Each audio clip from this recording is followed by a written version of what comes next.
اهلا البنات، مرحبا بكم معايا في القناه ومرحبا بكم معايا في وصفه جديده. كما راكم تشوفوا وصفتنا تاع اليوم هي مشروب ولا عصير تاع الفراوله واللبن الرايب. كما على بالنا راهو موسم تاع الفراوله، فقلت نستغلوه ونعملوا بها بعض الوصفات. راني نقول اللبن في المشرق العربي عندهم الحليب، هذا ماشي الحليبه، هذا راهو الرايب ولا اللبن كما نقولوا حنا بالجزائري. راح يعطيكم واحد الميكس بين الحموضه تاع الرايب والفراوله، ميكس ما شاء الله. ما عرف بزاف هذا العصير هنايا في التشيك. نروحوا تشوفوا معايا كيفاش عملت انا الوصفه هذه، وكما عودتكم راهم مكتوبين المقادير. واش نحتاجوا؟ كميه تاع الفراوله حوالي 200 غرام، مع كاس تاع الرايب ولا اللبن. واش درت؟ الفراوله ميكسيتها، اذا حبيتوا العصير تاعكم في حبيبات ما تميكسيوهاش مليح، انا ميكسيتها حتى رجعتها بوري كما راهو باين في الصوره.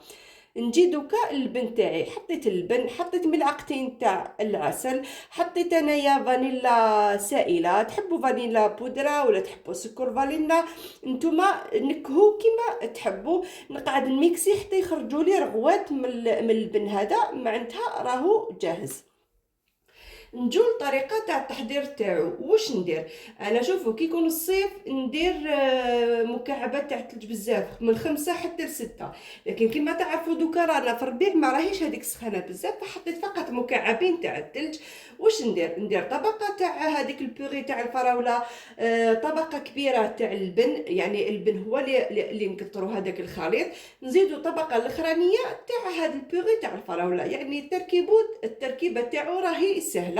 وبالنسبه ما نميكسيوش مليح، يعني نخلطوا شويه فقط باش يجوا هذوك التموجات بين اللون الابيض واللون الاحمر تاع الفراوله.